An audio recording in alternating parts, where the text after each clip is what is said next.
მინდა დავაფიქსირო სამოქალაქო ომი იყო ესო თქვენი როგორც თქვით ეს არ იყო სამოქალაქო ომი ეს არ დაუმხია კიტოვანის 20 კაციან თუ 50 კაციან ჯგუფს ამას არ მალავს არც სუფიან ბეპაევი არც ედუარდ ბალტინი როგორ მონაწილეობდნენ მაშინდელ მოვლენებში ამას ის ხალხი საუბრობს სამოქალაქო ომზე ვისაც უნდა რომ რაღაც შეიმსუბუქოს პასუხისმგებლობა და ღალატი რომელიც მათ ჩაიდინეს და მაგ უბრალოდ ორი რაღაც შეკითხვა ბატონ გიგა არველაძეს და როგორც ჟურნალისტმა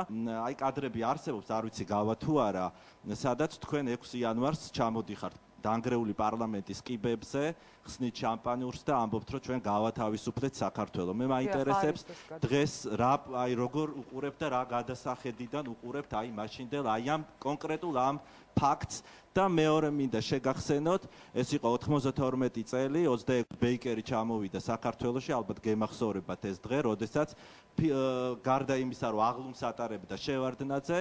რომელიც ჩემთვის არის რა თქმა უნდა ხუნტის მეთაური და ამ დროს ფილარმონიასთან ირბეოდა მიტინგი თქვენ შემოიჭერით მერაბ კოსტავას ეზოში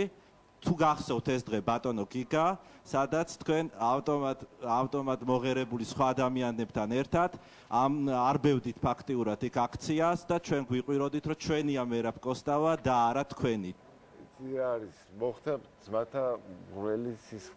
ძმათა სისხლის გრელი ომი რა ეს ნებისმიერ შემთხვევაში არის სამარცხვინო რა ეს არ უნდა მომხდარიყო არა მე ვამბობ აი პირველი იქიდან რომ გამოვდივარ და რომ ვიზახი გავანთავისუფლეთ საქართველოს ამემად ჩემი დღევანდელი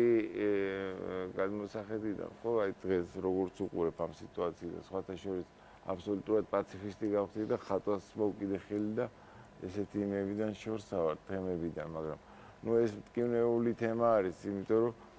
მაინც ასე ისე 800 მეტი ადამიანის მაგივრად მიწევს დღეს მე პასუხის გაცემა ის ბიჭები არიან ვინც პასუხს ვერ გაგცემენ იყო ეგეთი მომენტი ვიყავით ახალგაზრდები მე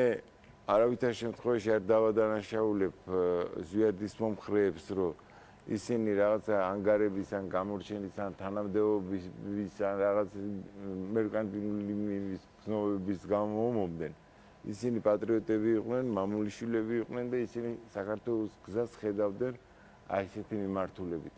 ჩვენ სხვა მიმართულებით, ჩვენ სხვანაირად ხედავდით საქართველოს განვითარებას და საქართველოს. იქ დაემთხვა თვითონ თბილისის სიტუაცია, ამას რატო არავინ არ ამბობს, რომ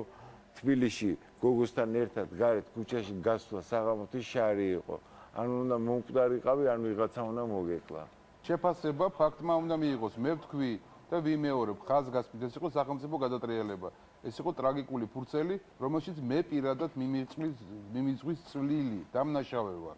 მე ვარ დამნაშავე, ვამბობ. ბატონო გიგა, მომავალ ეხლა მომავალ წავიდეთ ციხეებში. დავდოთ საკუთარი თავი. გავაკეთოთ შეუძლებელი